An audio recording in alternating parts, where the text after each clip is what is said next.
battle for Nigeria's next president is heating up again, and this time a shocking prophecy has shaken the Southeast. Could it be Peter Obi, or is someone else secretly being prepared for Aso Rock in 2027? Stay with me, because what I'm about to reveal will shock you. For years, the Southeast has been crying out for a chance at the presidency. Big names have tried, but none has succeeded yet. Peter Obi, no doubt, has been the strongest voice from the East. Since 2015, he has positioned himself as the people's candidate. In 2019, he ran with Atiku. By 2023, he stood on his own and came third, while Bola Ahmed Tinubu emerged as the winner.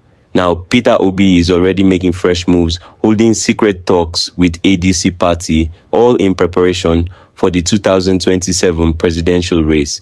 But here's the bombshell. Prophet Julius Okonkwo, a Nigerian pastor based in the US, just revealed that Obi may not be the chosen one after all. According to him, there are two powerful politicians from the Southeast who are already serving in the present government.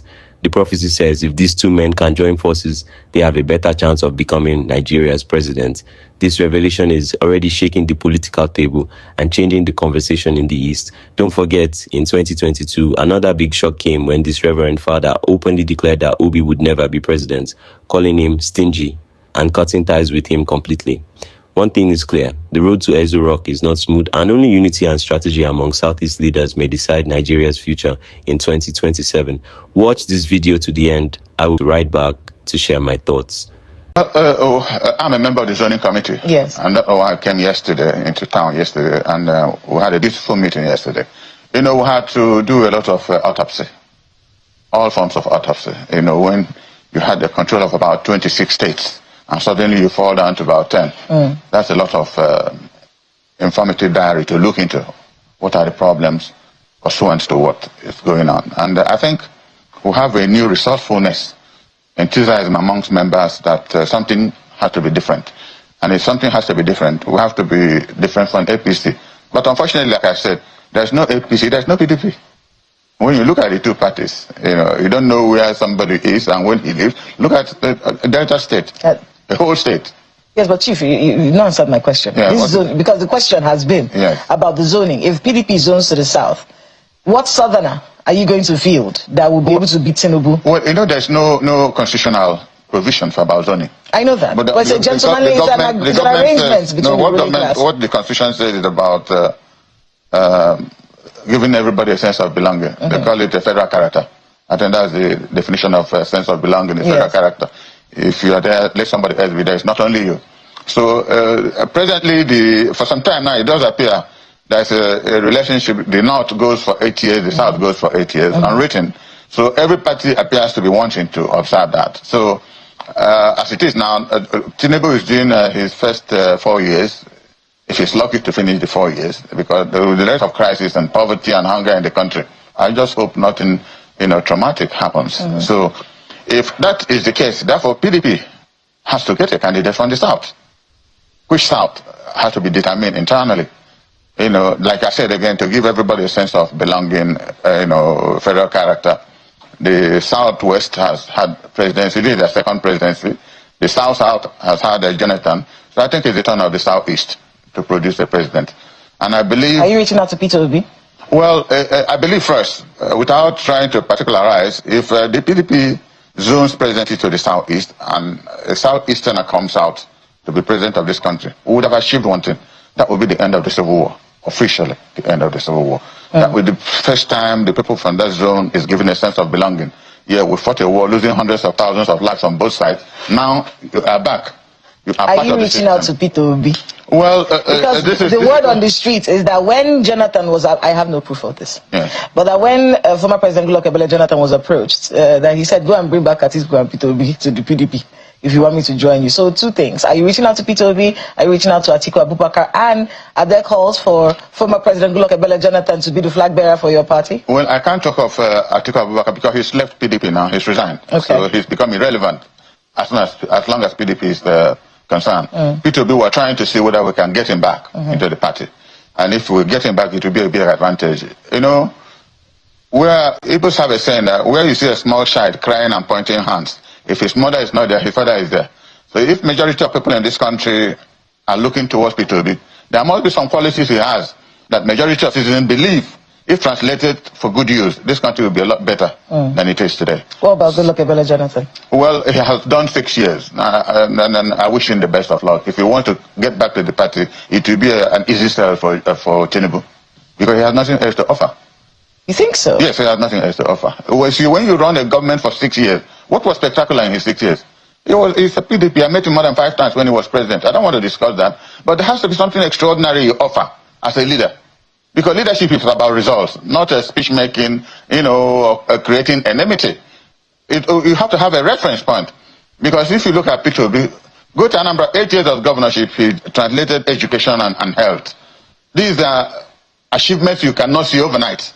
But when you look at the antecedent results from WAEC or NEC and see where Anambra is, then you will know what it wasn't achieved overnight. Before I bring in Ayo, I thought your answer was going to be different, because a lawyer yesterday sent me a section of the Constitution, 137 subsection 3 of the Constitution. It says a person who is sworn in to complete the term for which another person was elected as president shall not be elected to such office for more than a single term. And he was explaining to me that even though many people may be calling for Goodluck Ebele Jonathan to run again, that he may not be eligible to, based on this section of the Constitution. But of course, it's subject to a lot of interpretation. So you don't think he's going to bring anything to the table? If he does, yes, let me tell you why. I just made a reference here. The person who is president of Nigeria today is a very strategically thinking person. Anybody who takes him for granted is a political fool. I'm one person who doesn't take Tinubu for granted. And you need an astute, God-fearing, hard-working politician to really start thinking of how he will face him. And therefore, to that direction, Peter Obi becomes relevant. Because a lot of people in this country accept him for one reason or the other. They accept him. As immaculate, he's honest, he's hard-working. He's one politician that has never had a serious accusing finger towards him. All right. My colleague in Lagos has a few questions for you. Go ahead, Ayo. Thank you, Kayla. My question, sir, will go more in the direction of the opposition politics that is going on. Over time, particularly since 2015, it would seem like the opposition had dwindled over time. And there are those who are saying that the PDP may not ever be able to offer that kind of opposition, formidable opposition against maybe the APC for now and whoever else will come on in the next future.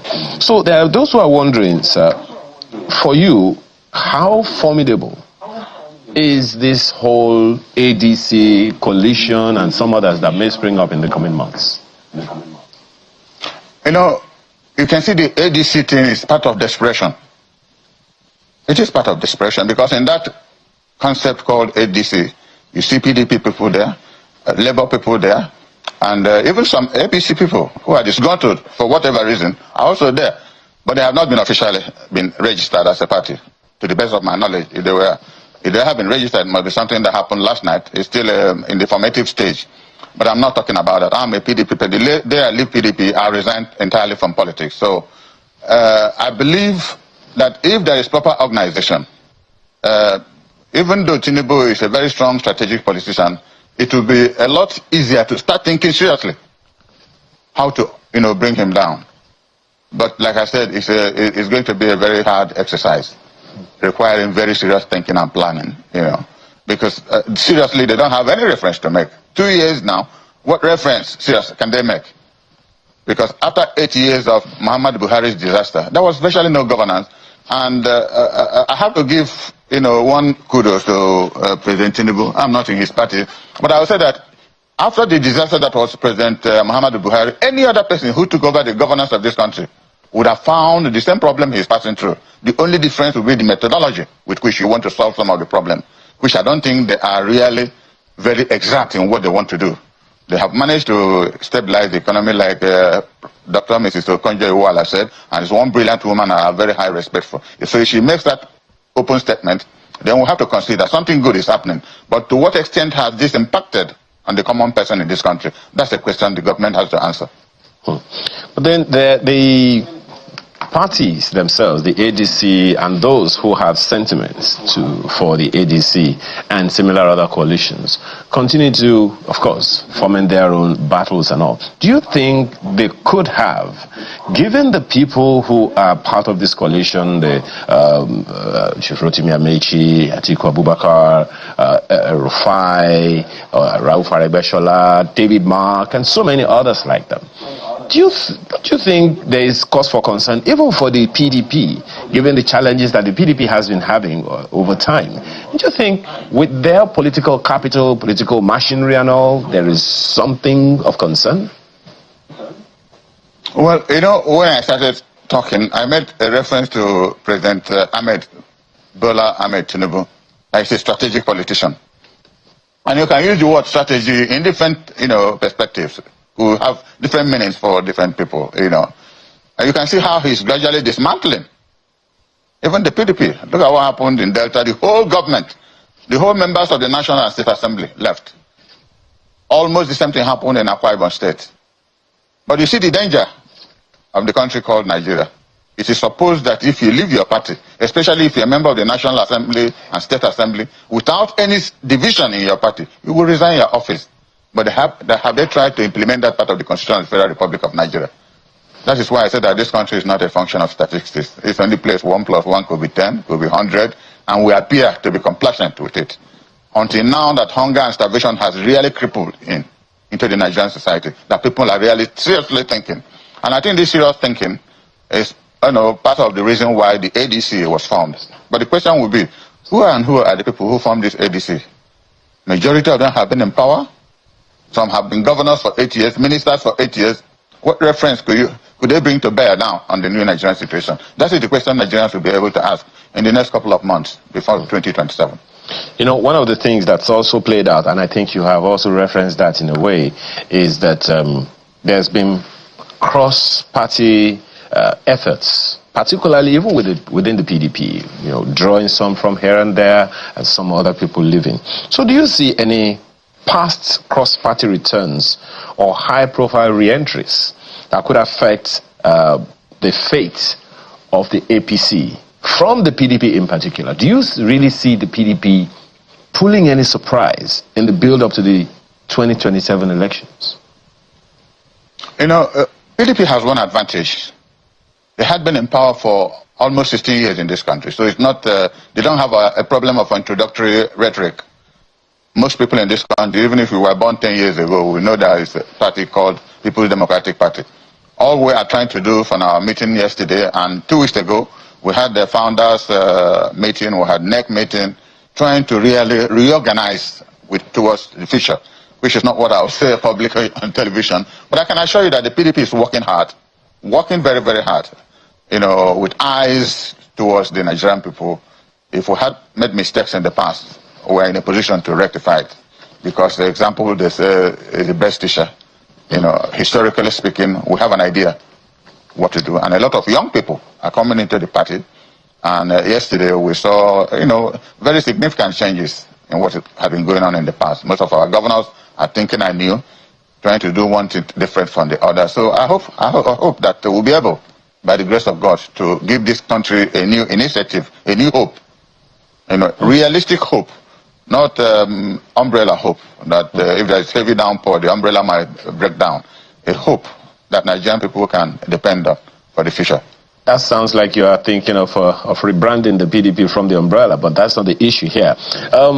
There are those who are looking at the fact that the challenges that the PDP is encountering now date back at least 14 years, from 2011, spiraled in 2015 into what it became. And once it left federal power, the PDP has not been able to recoup itself. Now, for anyone to consider that the PDP has anything to offer now, one would expect that the PDP would take up the function of playing opposition politics and offering alternative perspectives to what is currently going on in Nigeria. While you are squabbling, while the PDP is squabbling with its internal issues, we expect that the PDP, as a strong opposition, a formidable opposition, should be offering alternative views that Nigerians can latch onto. We aren't having or hearing any of that yet. Well, I don't know exactly what you want them to be doing, short of, having press interviews like I'm doing. I've had interviews on AIT, I had on Arise Television and so many other forums. So many of our party people are doing it. And we are happy we are doing it because from what happened yesterday and about 2-3 weeks ago, we can see that a lot more people are interested in what is going on in PDP, especially those who are getting dissatisfied with the lack of hope in the present administration. So it is not what is going to happen overnight, but I can assure you, in the next couple of months, before 2027, something, there has to be a resurgence of a new PDP. Yesterday we saw a new emergence of that kind of a resurgence. Again, if they do the rightful thing, by zoning offices where they should be zoned with a view to energizing people around those areas to support the party for the future. That's very important. All right, well, there's never enough time to discuss Nigeria's politics and finish. It's not impossible to totally finish it. So I'm just going to get you to say your parting words to the Nigerian people and those who are looking at the PDP and saying, this place is dead now. No faith in its ability to be a formidable opposition. It has been a very disappointing run. What do you say to the Nigerian people? I will appeal to my countrymen and women that we have 10 governors and let them go to the states where we're governing. Excellent work is being done there. Go to Bauchi, for instance. Go to Enugu State. It's about the best performing governor in this country. But you don't know what informs people when they move from this party to that party, like it happened in Akwa Ibom and Delta. Yes. It's unfortunate. I've been talking with the governors. And what they are seeing where they have moved to is unfortunate. They feel engaged in a spectacle. They can't go forward or Well, you're saying those who have defected are regretting that? Because there have been a lot of pressure on them before they move. When I started talking, I said that this government is led by a very strategic politician, and I use the word strategic to mean a lot of things. Okay. And I'm not one person who takes President Tinubu for granted. So if we have to fight for power, we have to fight for it very seriously. Do you believe Peter Obi still has the chance to become Nigeria's president in 2027? Or do you think another Southeast politician will take the crown? Drop your thoughts in the comments, share and subscribe to this YouTube channel for more political updates.